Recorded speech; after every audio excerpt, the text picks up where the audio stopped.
وألق ما في يمينك تلقف ما صنعوا إنما صنعوا كيد ساحر ولا يفلح الساحر حيث أتى فألقي السحرة سجدا قالوا آمنا برب هارون وموسى قال آمنتم له قبل أن آذن لكم إنه لكبيركم الذي علمكم السحر فلأقطعن أيديكم وأرجلكم من خلاف ولأصلبنكم في جذوع النخل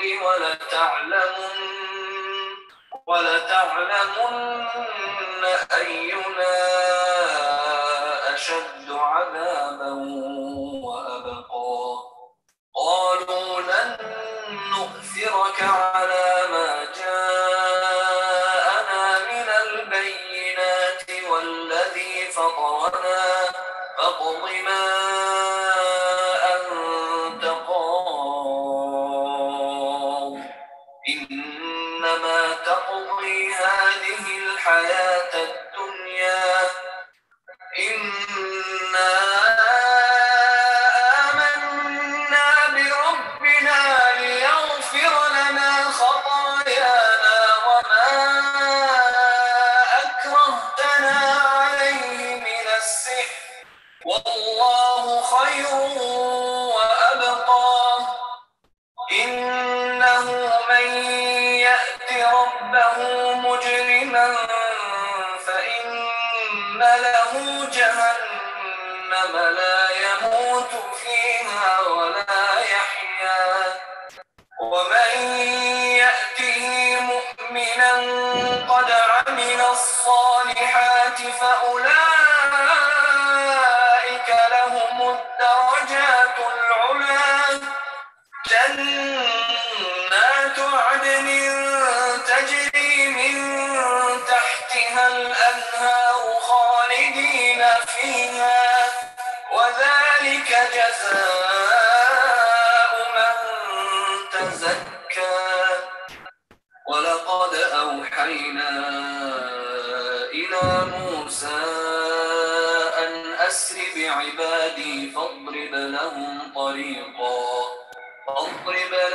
طريقا في البحر يبسا لا تخاف دركا ولا تخشى فأتبعهم فرعون بجنوده فغشيهم من اليم ما غشيهم وأضل فرعون قومه وما هدى يا بني إسرائيل قد أنجيناكم من عدوكم وواعدناكم جانب الطور الأيمن ونزلنا عليكم المن والسلوى كلوا من طيبات ما رزقناكم ولا تطغوا فيه فيحل عليكم غضبي ومن يحلل عليه غضبي فقد هوى وإني لغفار لمن تاب وآمن وعمل صالحا ثم اهتدى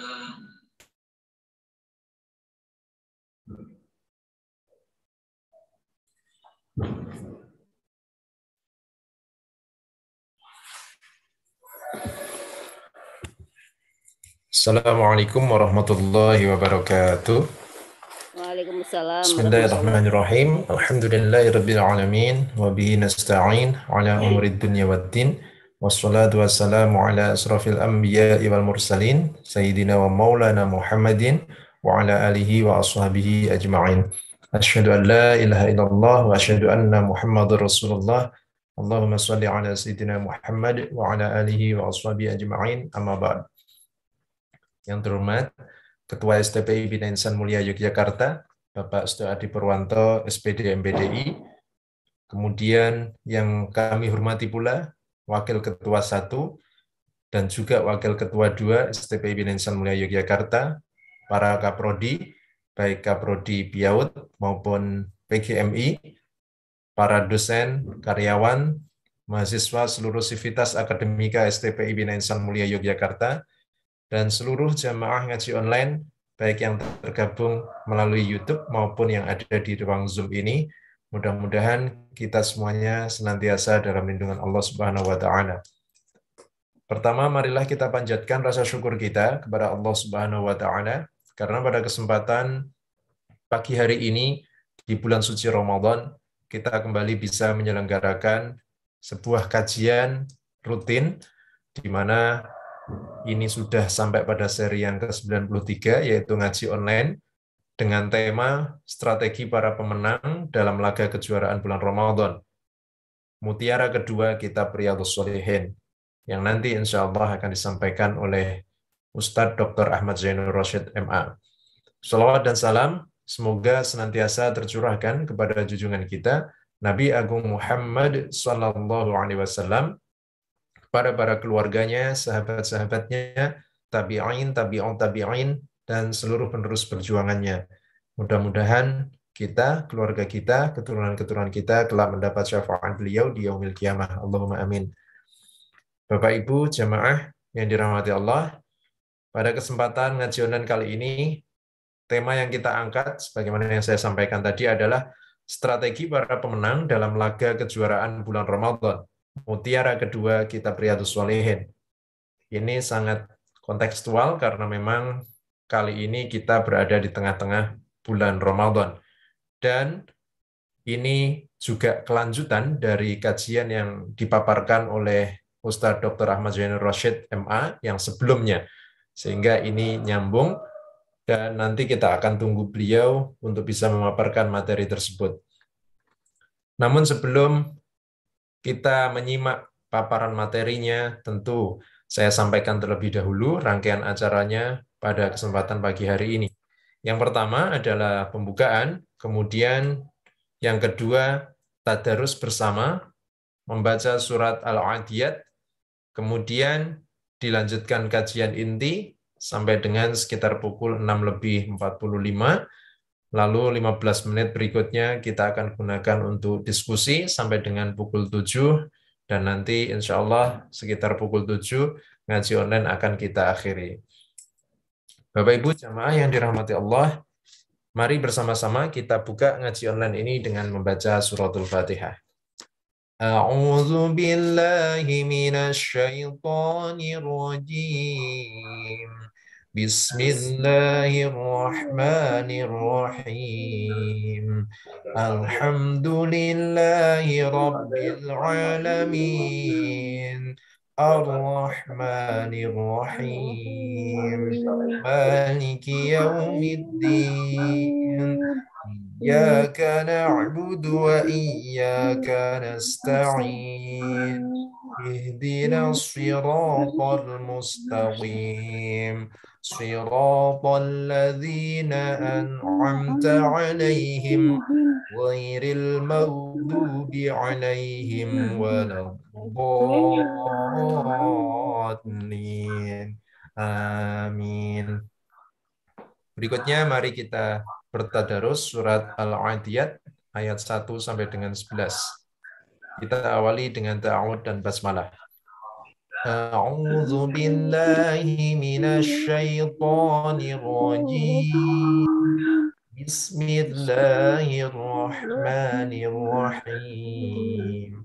Wal-'adiyati dhabha fal-muriyati qadha فالمغيرات صبحا فأثرن به نقعا فوسطن به جمعا إن الإنسان لربه لكنود وإنه على ذلك لشهيد وإنه لحب الخير لشديد أفلا يعلم إذا بعثر ما في القبور وحصل ما في الصدور إن ربهم بهم يومئذ لخبير صدق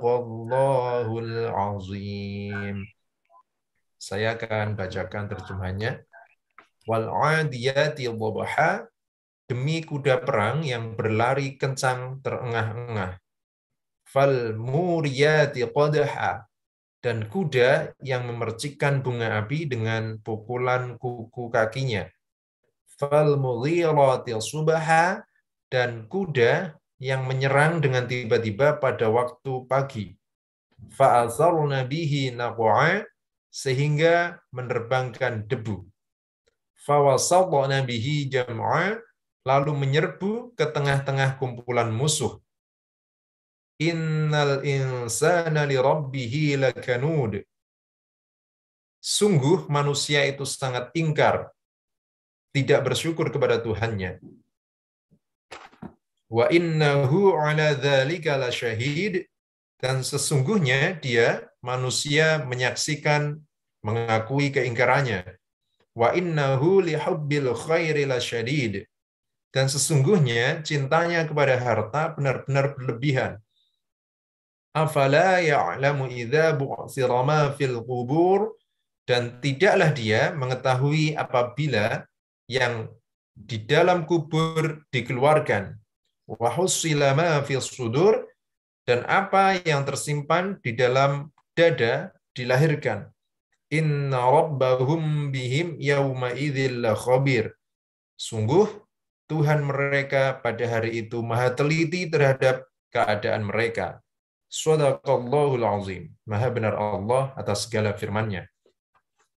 Demikian Bapak Ibu pembacaan surat Al-'Adiyat yang sudah bersama-sama kita baca, mudah-mudahan semakin meningkatkan keimanan dan ketakwaan kita kepada Allah Subhanahu wa taala. Amin amin ya rabbal alamin.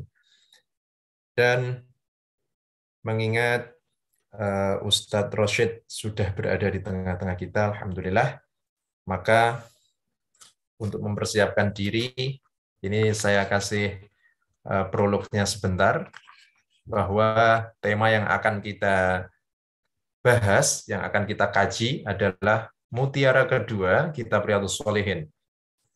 Tema besarnya strategi para pemenang dalam laga kejuaraan bulan Ramadan. Mutiara kedua kitab Riyadhus Shalihin. Ini akan disampaikan oleh yang terhormat Ustadz Dr. Ahmad Zainur Rasyid MA. Beliau adalah dari PPAQ Semarang, PPPA Darul Quran, dan tentunya beliau adalah dosen FAI Unisula Semarang. Nah, alhamdulillah beliau sudah berada di tengah-tengah kita. Maka langsung saja waktu saya persembahkan untuk beliau. Semoga Ustadz Rosyid.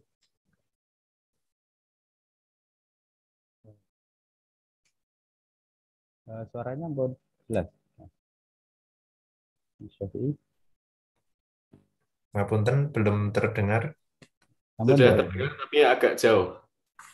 Agak jauh ya. Memang karena Semarang ini jauh ya. Iya. Sampun dereng nih, dereng. Belum.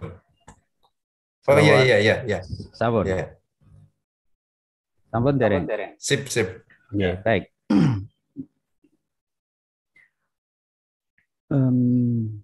Ya, bismillah. Assalamualaikum warahmatullahi wabarakatuh.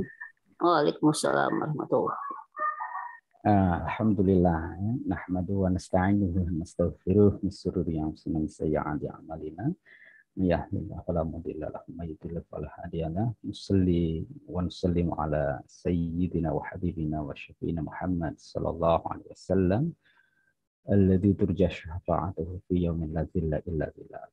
Jadi kita bersyukur pada kesempatan pagi ini ya, dan bersyukuran ini nampak dari wajah-wajah yang cerah ya, kecuali juga fotonya yang cerah ya.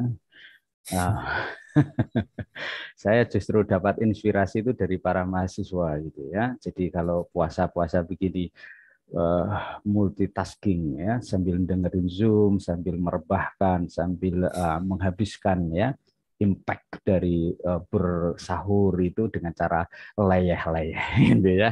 Tapi kalau leyeh-leyehnya ditambahkan kan lebih nggak sopan. Jadi itu ada makosid ya, ada tujuan tertentu kenapa kemudian juga cam-nya itu di-off-kan kan itu. Jadi bisa kemanfaatan yang lain. Termasuk itu ada nama Hidayatus Sholihah, begitu juga itu ya. Dan yang lainnya. Baik, karena waktu yang singkat dan nanti saya juga harus menyiapkan, barangkali nanti Bu Somyatun juga akan sharing, jadi saya agak cepatin nanti jangan sampai nggak kebagian jawab lagi, kan saya sudah hutang 3 kali ini ya, dan juga apalagi sudah siap-siap itu yang di camp KAD Kitana ya, Bapak Rektor kita insya Allah dan Ibu Wakil Rektor.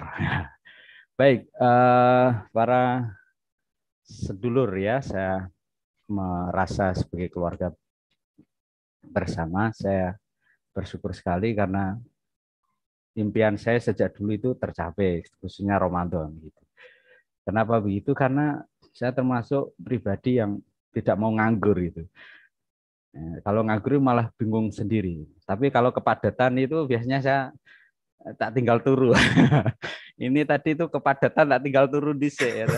Makanya setelah biasanya habis sahur terus ke belakang, itu sunatullah diri ya. Jadi makanya tadi itu Mas Syafi'i sudah Ustaz gitu ya. Saya sedang ke belakang itu ya, karena tadi sempat tidur sebentar. Dan itu wajar ya. Menurut saya adalah wajar, kita semua juga wajar di dalam kewajaran betapa kemudian bulan Ramadan itu sudah semestinya juga sewajarnya itu menjadi bulan bagi para pemenang gitu. Nah, kalau nggak menang itu rugi karena kalah.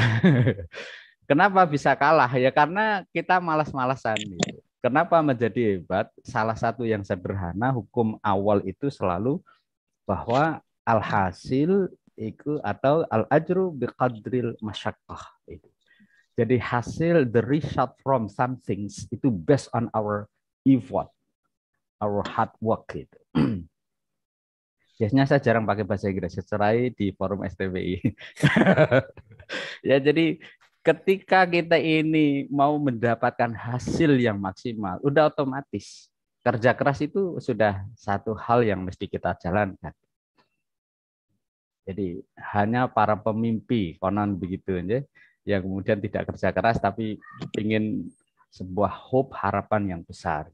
Dan Allah ada di dalam setiap ruang-ruang gerakan itu, termasuk orang yang berpuasa. Saya mencatat ini Mas Syafi'i, sebentar tadi ibadah subuh itu paling tidak ada 7 lah ya. Kalau saya sampaikan semuanya mungkin juga tidak tuntas, tapi nanti kita mengalir saja karena kajian secara rutin. Pertama, di dalam kitab Riyadhus Shalihin dulu awal kita sudah membahas tentang beberapa hal berkaitan dengan bulan Ramadan ini. Hikmah yang saya catat awal adalah berkaitan dengan ketulusan. Di babul ikhlas wa ihdharun niyah fi jamil a'mal wal aqwal al-barisah wal khafiyah. Jadi di bab Riyadhus Shalihin itu, bab awal itu ditulis betul. Ada di situ ihdharun niyah fi jamil a'mal wal aqwal. Jadi ahwal dan akwal di dalam kita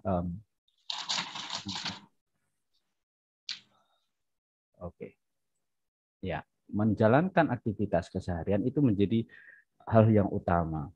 Nah, ada satu ayat yang di sini yang disitir di surah Al-Bayyinah ayat 5 itu, wa ma umiru illa liya'budullah mukhlishina lahuddin. Jadi setiap apa yang kita lakukan karena mendefinisikan diri karena ibadah karena Allah, maka di situ adalah ihdharun niyahnya itu ya ikhlas gitu. Di dalam persoalan hukum Islam syariah, ikhlas itu tidak masuk syarat rukun. Ya, Mas Syafi'i, saya, Zubaidah dan yang lainnya, kalau kita sholat itu pun khusyuk tidak masuk di dalam syarat rukunnya di dalam sholat. Gitu.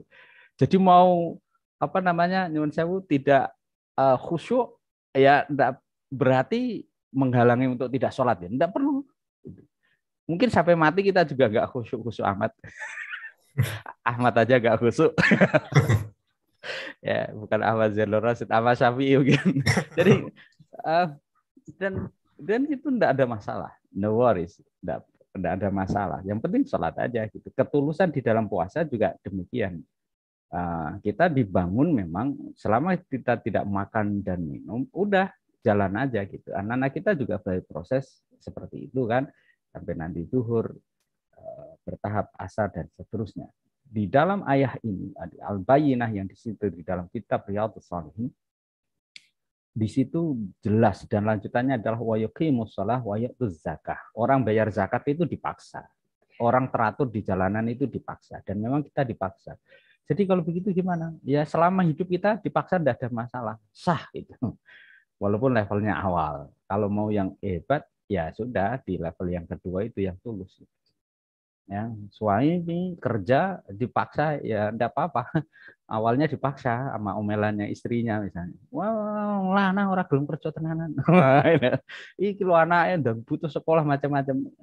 Terus berangkat keluntung nyantater motor ya. Aduh itu ya Allah terima kasih dibujuk cerewet gitu ya. Itu tetap sah kerjanya, tetapi pada level itu ya ketulusan masih dipertanyakan, tapi nggak ada masalah. Sholat juga begitu kita dipaksa. Sono jamaah itu kebutuh sejadah. Dan niscaya anak-anak kita di pesantren, karena kita juga punya pesantren ini ya, kajian kita pesantren. Kalau nggak dipaksa nggak bisa jadi orang. Puasa itu memaksa diri kita untuk menjadi orang. Becoming some people yang memilih distingsi, memiliki satu bentuk keunikan tersendiri. Dan mungkin saya pun kadang dipaksa itu Mas Syafi'i. Dipaksa ngisi kajian dan lain sebagainya. Semalam itu saya nyetir motor karena maghrib itu mesti speednya 80. Karena kalau buka itu diwajibkan keluarga di rumah. Dan variasi itu Semarang kan lingkupnya nggak kayak Jogja ya. Mana kemarin satu kabupaten itu bisa jauh sekali itu perjalanan 1 jam, jadi dipaksa betul. Saya ada bilang juga di mimbar ini kalau saya nggak dipaksa nggak ngaji ke sini. Pulang ya sudah, yang kemarin sampai jam 11:30 itu biasa. Jadi mampir dulu di pinggiran trotoar gitu. Kalau pakai mobil enak, pakai motor. Kebayang kan ustadznya pakai serban, tidur di atas motor. Keren itu. Kayaknya saya itu nunggu malaikat ini ya, bawa Lailatul Qadar gitu, nongkrongin mana ini. Oh, ada ustadz tuh pakai serban di bawah apa namanya pinggiran trotoar gitu, tidur di atas motor. Nanti 1/2 jam baru jalan lagi pulang. Bawa kunci double supaya istri tak terganggu, anak juga tidurnya terganggu. Kira-kira begitu. Tapi kembali pada base awal itu bahwa dipaksa itu tidak menggagalkan sesuatu apapun di dalam amal. Tetapi kalau kita naikkan grade lagi itu ketulusan. Dan orang yang tulus itu enak. Lebih enak. Jadi kalau seorang anak lalu dia mentuluskan diri ya sudah tidak apa-apa, orang tua saya mampunya begini, mau gimana lagi. Ketulusannya enak. Seorang istri, yes, dia mana bojoku mampu ngene kok. Kita tuluskan diri itu enak. Nah, suami juga tuh, yes, terima kasih ya Rob mempertemukan saya dengan dia. Itu. Jadi enak gitu. Lebih enak lah itu. Wis kerja tenanan, bersubuh tangi, anak-anak tangene nyapu, ngepel macam-macam, berangkat ke kampus, ke kantor. Dan ngono diomongin orang-orang. Nah, nanti muncul lagi itu kan. Pasangan hidupmu, coba kamu sudah bangun lebih awal, sudah menggiatkan semuanya, masih saja kurang. Akhirnya kan was-was setan itu muncul. Ya sudahlah, daripada begini aku tak golek kesenangan dewe, nongkrong. Akhirnya sengko bengi aku sekarang ora muleh. Kompensasi itu yang disinggung oleh Gus Bah, asal tidak kemaksiatan masih mending, tapi biasanya kompensasi itu menjadi hal yang maksiat. Nah ini yang kemudian kebanyakan juga anak-anak kita naudzubillah ke sana itu. Udahlah saya udah merasa belajar sungguh-sungguh masih disalahin sama ayah sama ibu. Ah, udahlah saya tak ngerokok. Ya, saya udah begini kok saya masih disalahin saja. saya sudah berangkat ke pondok, masih saja di ustadznya saya disalahin, sama teman saya disalahin, dibully.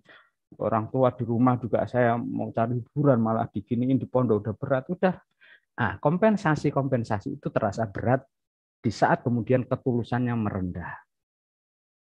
Dan kita tidak pernah tahu persis kapan sensitivitas ketulusan itu akan diuji. Nah, maka orang-orang yang berpuasa itu terlatih betul jiwanya menjadi lebih bawah. Apalagi kalau kemudian sudah terbiasa puasa. Ya Rob, makasih ya. Untuk persoalan perut saja saya sudah seperti ini. Nggak apa-apalah, saya sudah biasa lapar, saya sudah biasa dihina orang lain. Dan itu menjadi tempaan. Karena kita belajar dari Rasulullah betapa kehidupan beliau yang pasti benar itu aja disalahkan masyarakat, dilemparin dan sebagainya gitu.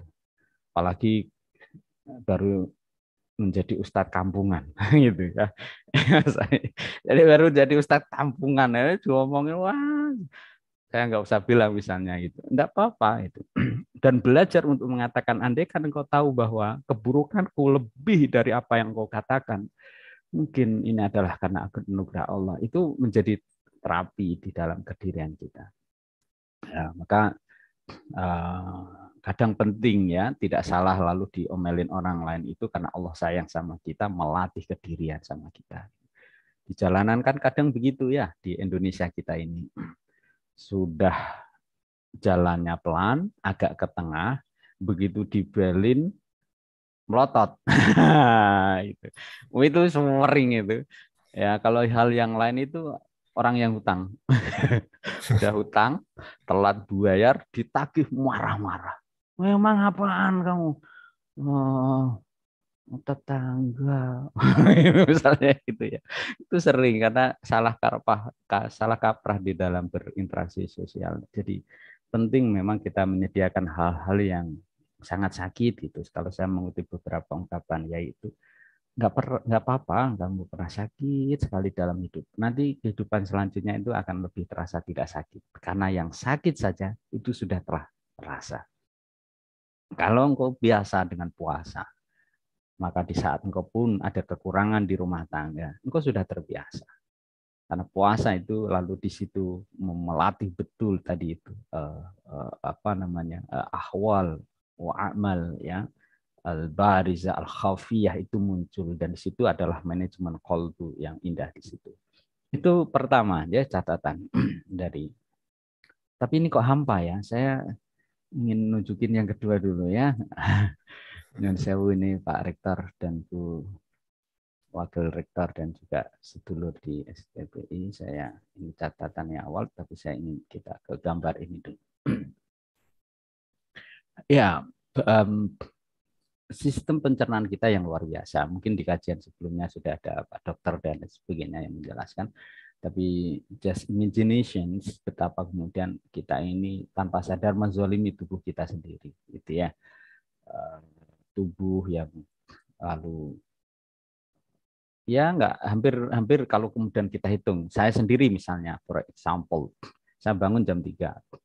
Jam 3 itu kita bangun wudhu, lalu tahajud di luar Ramadan ya.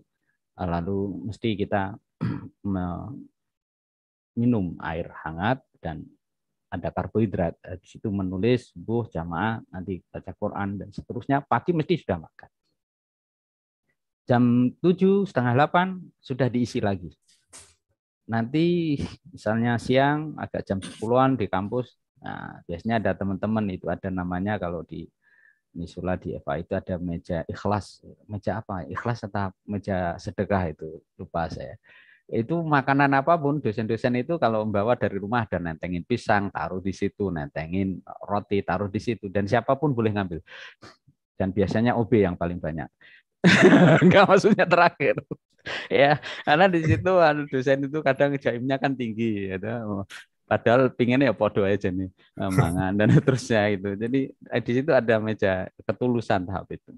Nah itu sudah tidak berhenti kita makan. Nanti siang juga begitu. Zuhur jam 1 sudah makan lagi. Jadi at least seharian itu tidak pernah lebih dari 5 jam perut kita kosong.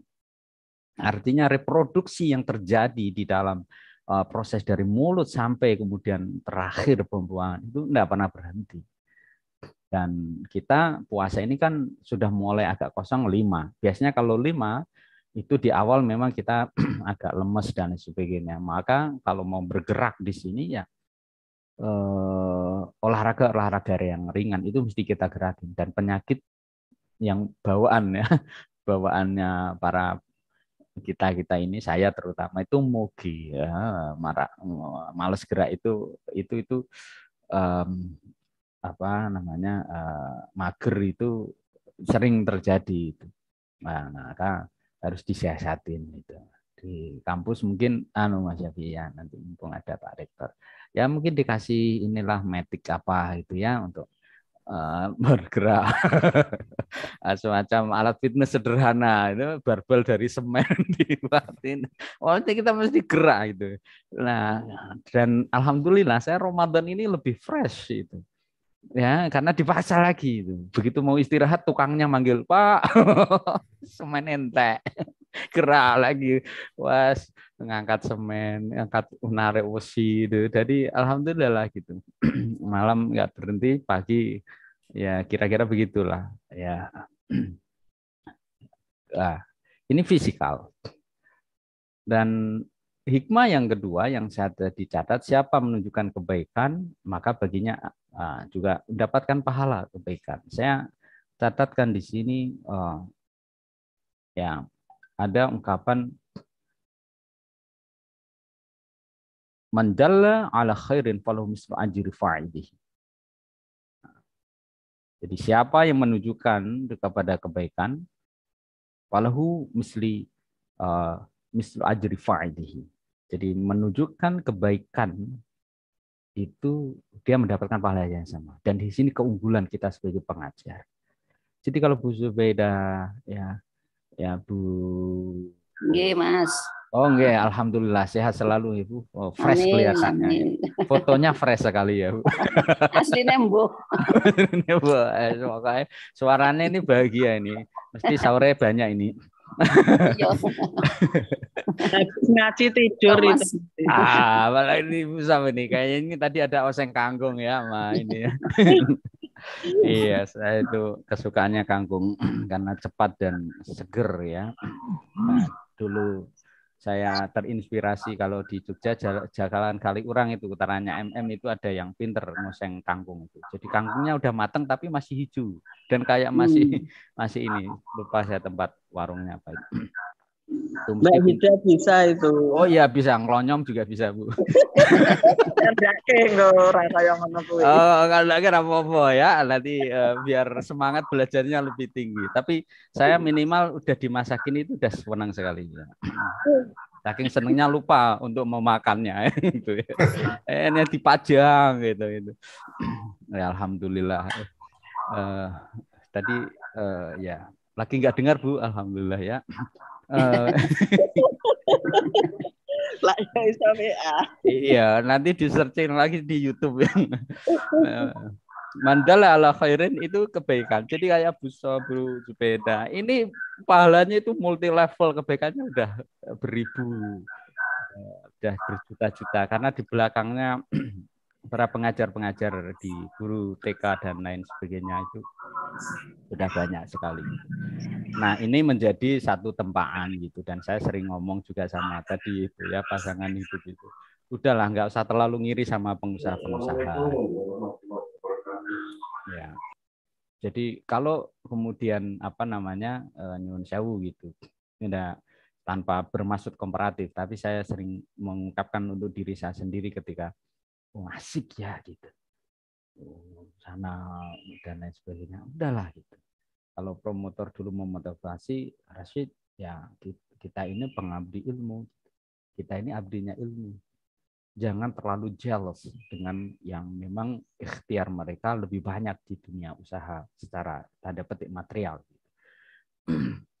Jadi kalau melihat dari dalil ini, dari ajaran Rasulullah ini, pengajar itu menunjukkan kebaikan. Jadi mereka abadan-abadan, amal jariahnya itu mengalir. Jadi kalau kita nunjukin adik-adik, anak-anakku sekalian, ya bagaimana dengan menata waktu yang baik. Lalu mereka menata waktu karena inspirasi ajaran kita itu menjadi multi level terus ke anak-anak didiknya terus itu, dan kita tetap dapat di multi level kebaikan itu. Nah, ini menjadi capital yang besar bagi para pengajar. Tanpa kita diminta, kita sudah ada di peringkat itu. Nah, puasa itu di dalil bahwa Rasulullah mengajarkan orang puasa itu orang yang ngasih buka puasa juga dapat kebaikan orang yang berpuasa itu.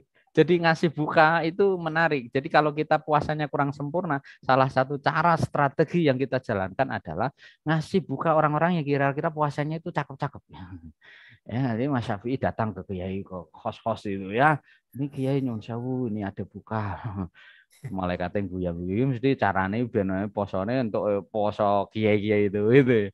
Cari kiai-kiai, ulama-ulama, ustadz-ustadz kita atau kemudian personal-personal yang tawadhu yang sehari itu bisa ngatamin Quran sekali. Di Demak ini beberapa daerah itu sehari bisa 2 kali.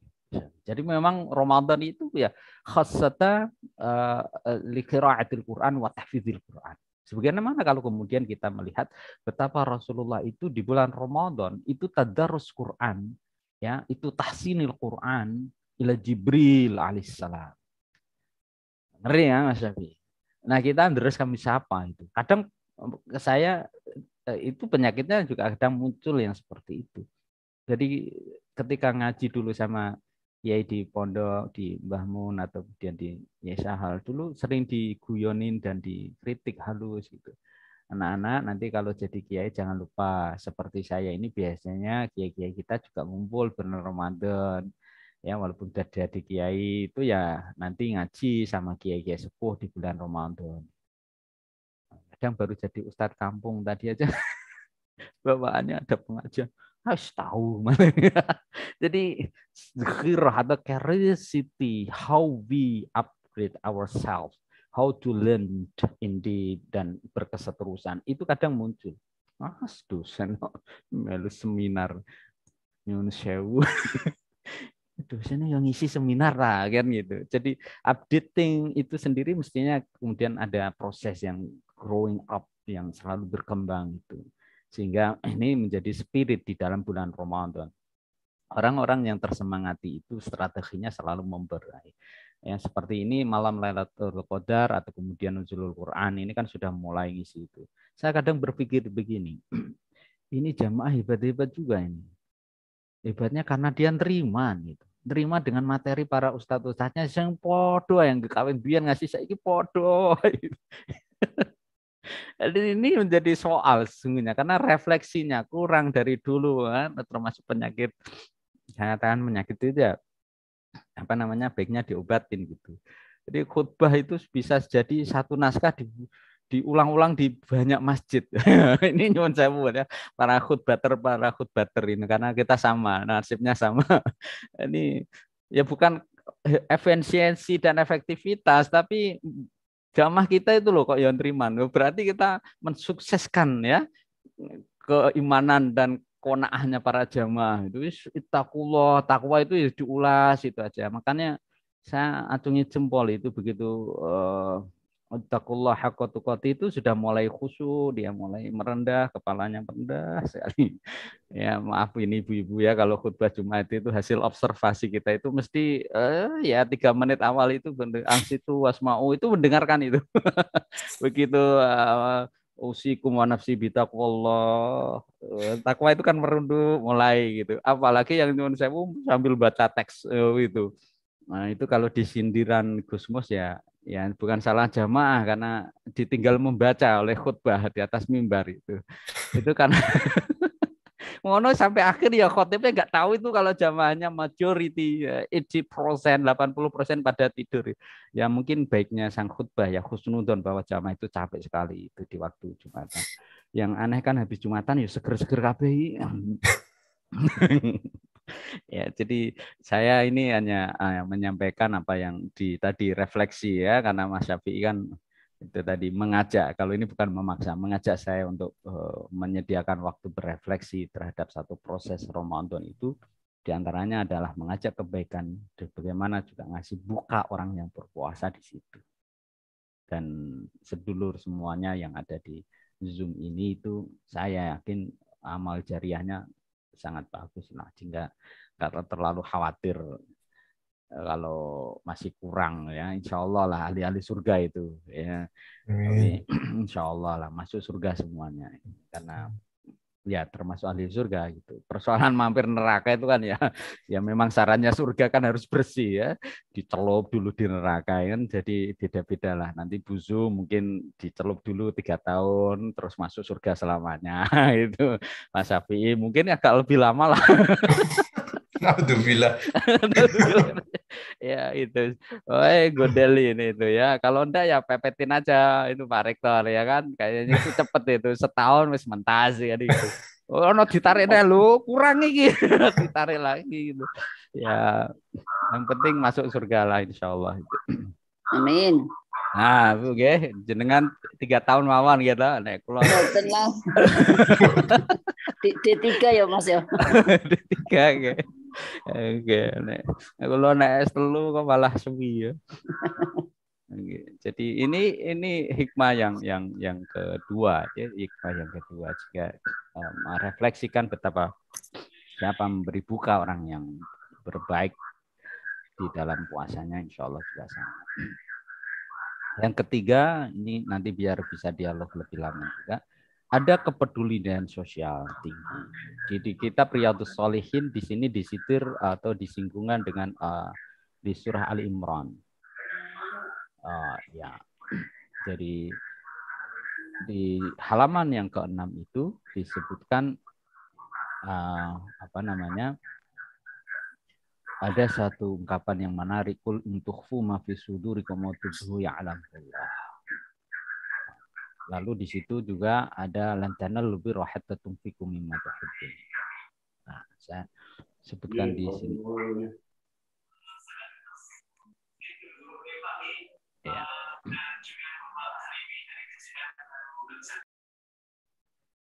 Jadi istimewa. Artinya kalau saya kasih di prolog awal tadi itu, kalau kita mau istimewa ya suguhkan yang istimewa gitu.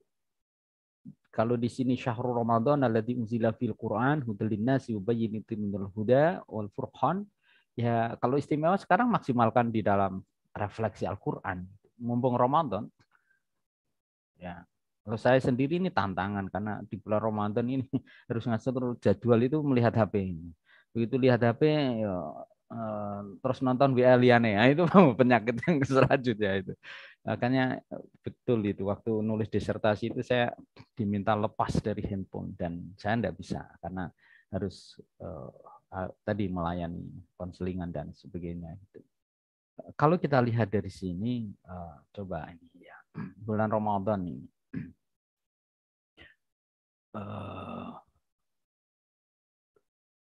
Kalau maksimal ini mah insya Allah lah. Lailatul Qadar itu kayaknya nggak perlu dicari. Ini dia akan menghampiri dengan otomatis. Kita lihat dari awal misalnya yang ini taubat. Ramadan, yakni syahrul taubah. Taubah termasuk taubat dari literasi. Kalau saya sendiri misalnya ngakunya dosen sedina ora maca 3 jam kan ya lucu gitu. Kita nyuruh mahasiswa nulis makalah, dosennya orang nulis dhewe kan ya aku ya lucu kan gitu Mas. Dosen ya kecuali lalu makalahnya mahasiswa dikumpulin yuk kita jadiin buku, nah itu lain soal lagi ya. Terus Pak dosen namanya saya editor ahli. Ya itu tadi itu amal soleh kebaikan. Itu dari taubah. Taubahnya kita sebagai pasangan hidup mau lebih sabar. Ya, mungkin terutama ibu-ibu saya kira juga karena stok berbincangnya itu kan lebih banyak sesungguhnya. Ya Mas Syafi'i ya, kita mau debat kayak apa sama pasangan hidup perempuan itu tetap kalah. Karena stok katanya kan memang lebih banyak, konon kan begitu ya Dr. Aisyah itu. Tapi salah satu strategi yang membuat lebih nyaman saya kira adalah, dan saya merasakan di bulan Ramadan itu, kalau istri itu lebih banyak membaca Al-Quran, itu ada penurunan grafik perdebatan gitu, atau komunikasi, sharing dan dialog gitu. Karena sebagian dialog sudah teralihkan di qiraatul Quran. Ya. Jadi subuh itu sediakan aja di hari-hari lain nanti. Ini rekomendasi saya untuk saya sendiri juga. Belikan dispenser terbaik. Wah, jadi nanti bikin minuman hangat yang pagi sehingga tadarus Al-Qur'annya bisa lebih lama. Begitu kosakata, stoknya separuh sudah, ayo mulai dialog. Itu berimbang itu. Kalau enggak insya Allah lah. Mau kayak apa seperti saya guyonin, kayak nok panggung yo wong lanang ya. Begitu ke rumah itu kelunak, ketemu dari mana itu udah mulai mengkeret. Ya karena emang bawaan suami laki-laki itu begitu. Itu setidaknya saya. Mungkin Mas Syafiq lebih parah ya. Bodoh dadak nek ketemu bojone. Pengalamannya gitu ya Bu ya. Iya. Makanya saya sering itu kalau sowan Bu Som itu ya alhamdulillah yang biasanya begitu. Kalau saya presentasi itu 80% Bu Som, 20 Pak Solihin. Tapi itu asik gitu ya, asik dalam sebuah dinamika. Nah, itu maksud saya ini Ibu-ibu. Jadi memang Ibu kita atau kita sendiri ini kan dilatih untuk di situ. Ibu saya apalagi di rumah itu kosakatanya apalagi bakulan itu. Wah, semuanya hebat itu. Dan taubatan di dalam Ramadan itu kaitannya dengan Quran memang di situ. Saya melihatnya para ibu yang kemudian dia bisa khusyuk di situ itu keren. Dan salah satunya di Kediri kalau tidak salah, saya pernah mendengarkan kisah betapa kemudian suami itu dia riadohnya itu dengan hafalannya, dengan sholat sunnahnya. Jadi begitu ada waktu kosong itu selalu sholat sunnah. Gitu. Ini nyuwun sewu ini untuk saya sendiri kayaknya juga belum pernah langsung itu sehari itu sekitar 50 atau 20 rakaat gitu. Ya, di bulan Ramadan ini kadang tarawih itu saya amati sekarang kekinian itu bukan persoalan madhab jumlah rakaat itu, tapi persoalan efisiensi, pragmatisme dan keterdesakan waktu kan itu. Anda mau tarawih di mana? Oh, ini waktunya sempit ya, di masjid sana aja. 8 rakaat dan imamnya sangat ekspres. Gitu. Ya, kalau mau agak lama dari Semarang di masjid sudah 20 rakaat tertil. Itu rampung jam 09.00 1 juz gitu. Jadi saya lihat bukan di situ. Nah, seperti saya juga itu by request. By request itu saat ini nanti 8 rakaat ya, witirnya 3 rakaat langsungan. Oh, siap gitu ya. Yang sana nanti 20. Jadi harus sudah kita kalkulasi persiapan dari rumah pakai deker dan sebagainya karena 20 rakaat. Ya, untungnya ini Mas Syafi'i dan Ibu Bapak sekalian di Ramadan ini Darul Quran kan ada imam muda ya. Jadi salah satu job tugas saya itu agak terkurangi. Jadi saya lebih memikirkan materi dan menyampaikan daripada kemudian mengimamin. Di ngimami tarawih itu sak pekerjaan sendiri. Karena kadang kalau sudah letih, lelah itu nyampe 14 atau 16 rakaat ya. Terus suratnya opo ya. Jadi jangan dikira ngimamin 20 rakaat itu gampang ya. Terus bacanya ini caranya kalau juz 30 tok ya ora macem nih. Alhaakumut takasur qul ya ayyuhal kafirun. Jadi harus ngambil lagi ayat-ayat yang belakang ini surah Al-Waqiah-nya atau kemudian Al-Fatihah atau kemudian di juz 3 atau juz 1 begitu ya. Jadi double gitu.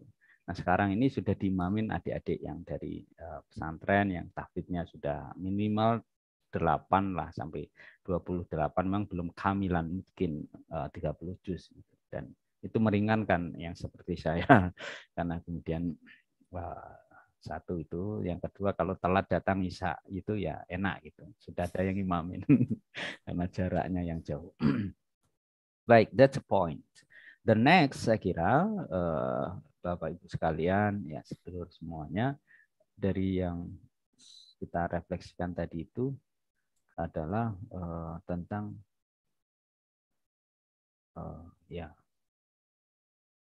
kebaikan di ini kalau kita bisa maksimalkan di zikirnya ya zikirnya. Jadi orang yang berpuasa itu sudah lapar pagi, zikirnya masih kuat. Tadarus Qur'annya ini di bawahnya sebenarnya ada runtutannya lagi, termasuk di sedekah ini. Jadi bulan Ramadan saatnya adalah membuka lemari-lemari. Jadi cara yang paling mudah di bulan Syawal ini, baju baru itu baju lama dikeluarkan. Nanti otomatis karena nggak ada baju yang baru ini dikeluarkan, disedekahin. Kadang kita merasa milik kita sederhana, tapi bagi orang lain itu luar biasa gitu. Nah, kadang kalau Pati itu, ini minta ini Pati Ustadz baju-bajunya gitu. Mungkin bagi kita udah biasa ya, 3 tahun, 5 tahun gitu. Tapi bagi mereka ada kebahagiaan, ada kebanggaan. Ya tidak sekelas artis ya, tapi sekelas Ustadz kampungan tadi itu, sehingga sedekah ini berikan di bulan Ramadan lebih berasa. Jangan sampai kemudian ada tetangga kita yang kemudian ribut karena tidak ada baju yang baru second yang mau dipakai untuk Syawal, sekalipun pandemi sudah ini gitu ya, mulai berangsur. Jadi ini mudah-mudahan bisa terjalankan dengan lebih baik. Dan terakhir, saya kira adalah perkataan, pertengkaran, itu dikurangi. Orang-orang yang pemenang adalah dengan cara diam. Karena kemudian Rasulullah juga mengajarkan ana sha'im. Saya sesungguhnya bisa memukul balik Anda ketika engkau pukul saya, tapi saya memilih. Saya bisa mendebat Anda, tapi sesungguhnya karena saya sha'im. Orang-orang yang juara itu bukan lalu memakai strategi asal membalikkan dan melawan, tetapi dia ada cara bagaimana ngalah itu menjadi satu bentuk yang luar biasa. Sebagaimana misalnya kalau kita di dalam berkeluarga, 3 menit lagi ya, itu ngalah itu insya Allah itu bukan karena kita tidak mampu. Bahkan ketidakberdayaan kita untuk mengemukakan sesuatu, rasa sakit, pedih dan lain sebagainya, yang itu dibawa di dalam sajadah malam, dibawa di dalam sujud kita tiap pagi, sekalipun itu menjadi berat, tapi itu lebih berasa ketika kita kemudian hanya mengadu kepada Allah Subhanahu wa taala. Dan puasa itu mengajarkan kita ke sana. Ya Rabb, di dalam menahan saya lapar ini, maka jadikan putra-putra kami menjadi anak-anak yang soleh. Di dalam keterbatasan kami bagaimana menjelaskan dan memberikan yang terbaik sebagai suami terhadap istri, sebagai seorang tetangga terhadap yang lain, maka itu insya Allah juga lebih berdampak. Dan biasanya orang-orang yang sudah menangiskan diri di malam hari, biasanya Allah kasih gembira di pagi hari. Orang-orang yang sudah terbiasa melaparkan diri dengan berpuasa, maka sesungguhnya juga Allah akan tidak melaparkan di kemudian hari. Sebagaimana di dalam kaitannya di puasa ini, maka nanti Al-Quran puasa memintakan syafaat kepada Allah. Ya Rabb, hamba-Mu ini dulu menahan letih, lelah matanya karena ingin tetap tadarus Al-Quran. Dia sesungguhnya juga perutnya mungkin agak sakit, tapi dia bertahan karena ingin berpuasa kepatuhan kepada. Maka berikan syafaat dia. Jangan engkau celupkan lagi di neraka. Sudahlah, cukup kepedihan di dunia. Dan saatnya adalah untuk bahagia. Saya kira itu, Mas Syafi, ada beberapa refleksi lagi, tapi nanti tak bijak kalau harus dituntaskan, dan mungkin tak perlu harus dituntaskan, karena sebenarnya kita hanya mencoba untuk sharing bersama, dan ini pun sudah dianggap sebagai ta'lim, sebagai kajian yang Rasulullah itu menyukai, sekalipun terhadap orang-orang yang bersujud sunnah tadi itu. Matur suwun, monggo. Matur nuwun sangat Ustadz Rosyid ya. Terkait dengan tema kita tadi, kita sudah menyimak banyak hal ya, yang diantaranya memang ini sebagian diantara kita ibadahnya memang masih dalam keadaan terpaksa ya, belum sampai pada level tulus. Nah, ternyata ini adalah sesuatu yang sebetulnya wajar dan biasa saja. gitu ya. Dan ini mungkin lebih menenangkan. Dan siapa tahu dengan tahu begini akhirnya kita malah menjadi tulus gitu ya, menjadi ikhlas gitu. Dan banyak lagi hal lain yang tadi juga saya catat. Namun saya tidak perlu panjang lebar, saya langsung saja kasih kesempatan kepada seluruh jamaah yang ingin memberikan tanggapan, boleh pertanyaan maupun yang lainnya pada sesi diskusi ini. Kami persilahkan, monggo siapa yang akan memberi tanggapan. Bisa raise hand atau langsung disampaikan saja. Melalui kolom komentar juga boleh, melalui suara langsung juga monggo. Silakan Bapak Ibu para jamaah.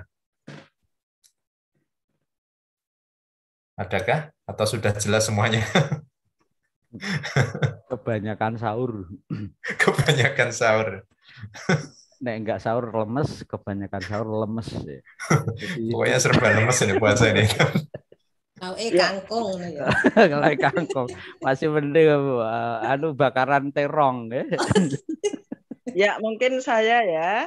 Oh, nje, Busam. Semoga Busam. Alhamdulillah, utang saya 1 terbayar ini. Enggak ya. Ini gini Pak Rosid, ini kaitannya dengan sedekah ya. Yeah. Tadi disampaikan akhir Ramadan ini sudah masuk yang kedua, 10 yang kedua ya mestinya memang kita lebih banyak untuk bersedekah lah begitu. Lah persoalannya itu kadang gini, bagaimana menata fikir begitu supaya paham bahwa apa yang kita miliki ini semuanya itu enggak ada artinya, bukan milik kita yang hakiki begitu. Dan orang yang paham bahwa tentunya begitu, nanti silahkan ditanggapi. Bagaimana menggunakan hartanya itu tidak akan pernah terpisah darinya. Sehingga hidup ini kan seperlunya justru banyak berbuat untuk orang lain. Ya tentu sedekahnya itu tidak mesti harus berbentuk materi, kadang juga memberikan solusi apa begitu. Lah, ini bagaimana kira-kira itu loh untuk memahamkan atau memberikan kesadaran kepada orang lain ya. Yang pertama tentu contoh lah itu ya. Kalau contoh ya kita berusaha maksimal lah begitu supaya ketika orang mau masuk Ramadan ini secara umum itu kan banyak ibu-ibu tuh yang sedih. Nek bapak-bapak nggak tahu aku, bapak-bapak itu nggak tahu ya, pokoknya ibu-ibu yang banyak. Sedih sekali. Iya, apa-apa jadi mahal dan sebagainya gitu. Lah padahal bagi orang yang ngerti gitu kan ngapain kok harus repot? Minyak mahal repot. Ayo dikukus dipepes selesai kan gitu. Ya rasa digodok ngebakwan digodok ya repot ya nggak kayak gitu. Artinya seorang ibu begitu itu kan sangat menentukan roda ketentraman rumah tangga. Manakala ibunya itu senang, bahagia, suaminya senang, anak-anaknya juga senang. Lah makanya saya ingin ya kira-kira Mas Rosid punya trik lah begitu.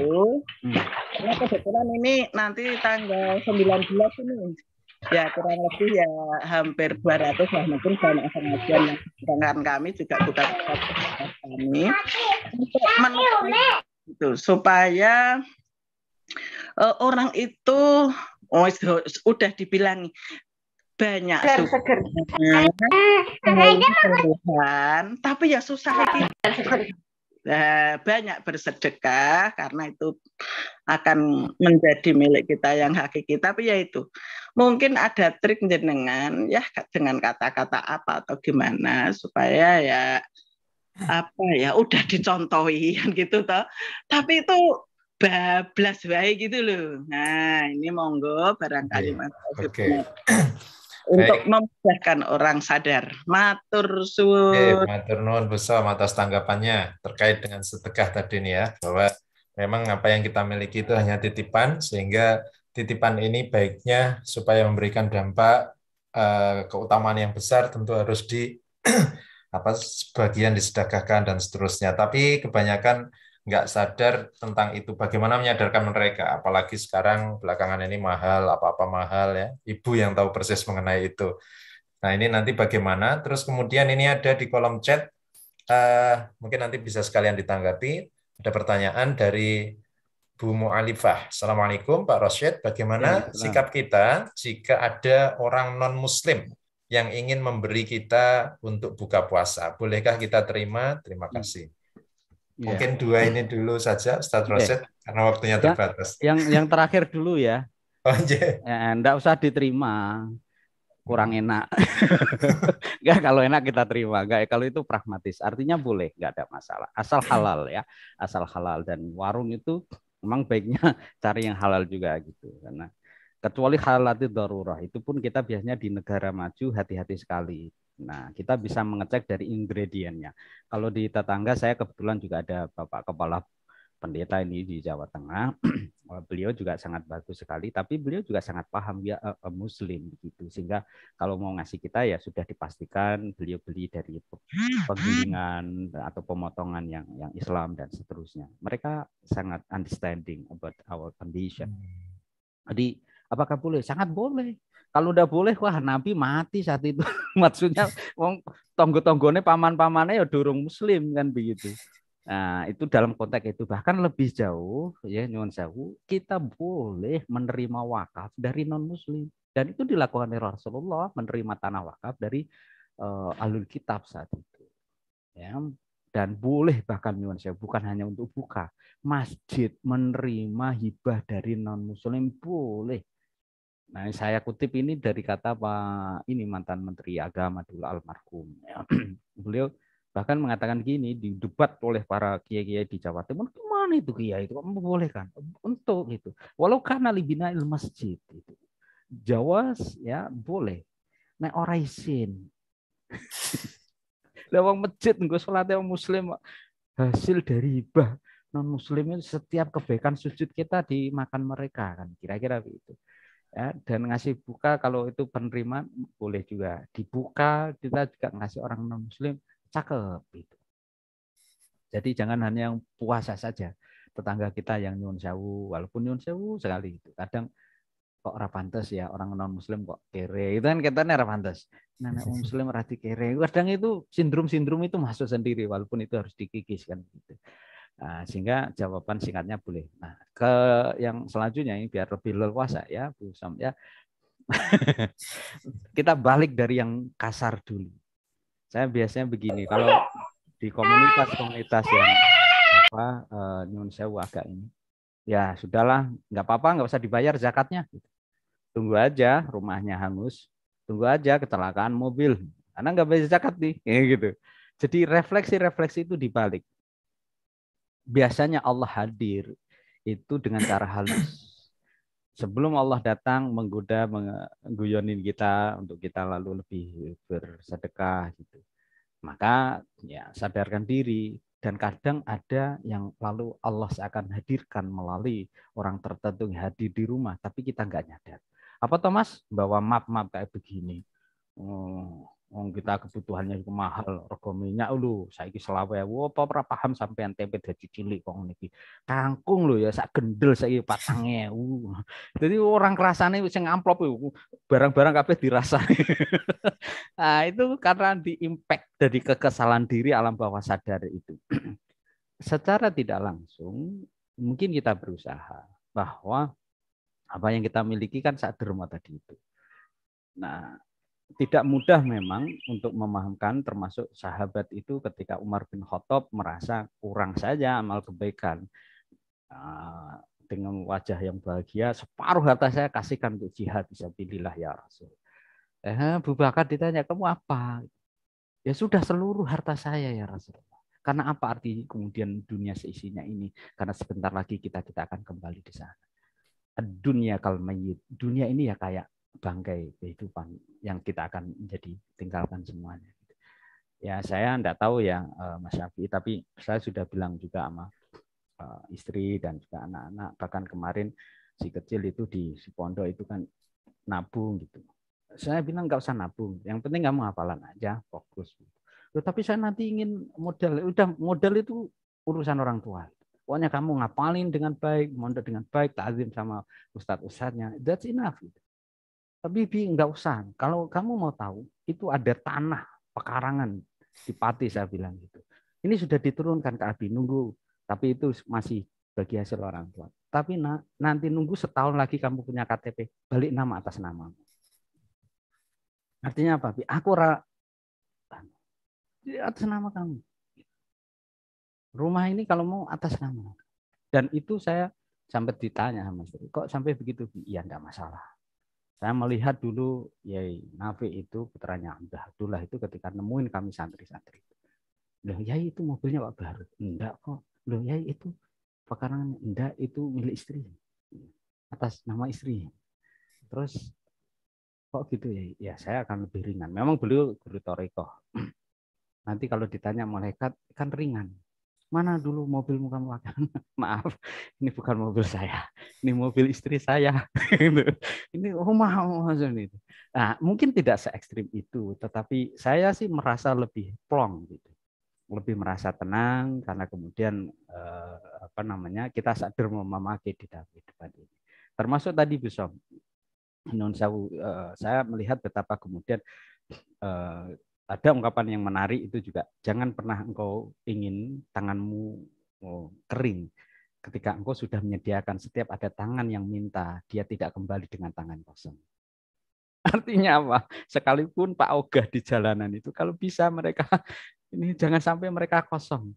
Ataupun sekalipun tukang ngamen yang muda, lalu wah Anda muda-muda, itu urusan dia. Tapi urusan kita ada yang datang dan bisa jadi Allah yang hadirkan, yang mengangkat, menjalankan kaki dia, menghampiri rumah kita, karena pagi itu kita belum berbagi secara materi. Lalu Allah melangkahkan melalui tukang ngamen yang kayaknya mudah untuk menguji juga godaan-godaan kita. Padahal dia sesungguhnya adalah bisa jadi bukan manusia. Atau mungkin orang-orang tua yang kemudian dan sebagainya yang perawakannya kadang kemudian dan dari sekian banyak di dalam dunia kisah-kisah para kekasih Allah itu tak diwujudkan melalui persoalan performa orang-orang yang berjubah dan sebagainya. Tapi mereka mewujud menjadi pribadi-pribadi yang seakan diremehkan di masyarakat. Maka kalau kemudian saatnya ya kolbu yang sejuk, yang dalam itu lagi tersakiti, doa itu yang lebih makbul. Orang-orang yang perutnya lagi lapar, dahaga, perut itu yang hati berdoa lalu lebih dikabulkan. Termasuk adalah hati kolbu orang-orang yang sedang berperjalanan, karena Rasulullah menandaskan bahwa sabar qat'atun minal adab. Sesuatu yang parah di musafir dan sebagainya itu separuh di area adab, maka doanya juga terkabul. Makanya Pak Rektor ini doanya lebih manjur karena sering jadi musafir, ya sering-sering WA beliau. Lagi di mana Kak? Lagi di Kalimantan, lagi di mana Surabaya? Doain kami ya. Itu lebih manjur. Apalagi kalau kemudian sedang ngisi pelatihan lagi lapor banget, doanya lebih manjur lagi. Ya, kalau seperti saya ya masih jauh lah levelnya gitu ya. Jadi masih ini ya level Ustadz kampungan ya. Jadi saya kira ini guyonan-guyonan di akhir. Mungkin ada beberapa yang perlu diresapi, mungkin beberapa yang perlu hanya sebatas bumbut. Jadi begitu Bu Som. Orangnya variatif. Kalau dermawan-dermawan itu malah lebih luar biasa itu. Memang tapi pada refleksi saya saat ini perlu sekarang ini kita memaksa orang lain untuk mengeluarkan harta-harta mereka. Termasuk orang-orang yang kaya, kemudian orang-orang yang berkelebihan gitu. Dengan sekilas saja mereka makan di restoran itu keluar 500 juta. Tapi ketika diminta untuk mampun hanya 10.000 dan sebagainya itu kadang yang ngelus-ngelus dodo saya. Ya.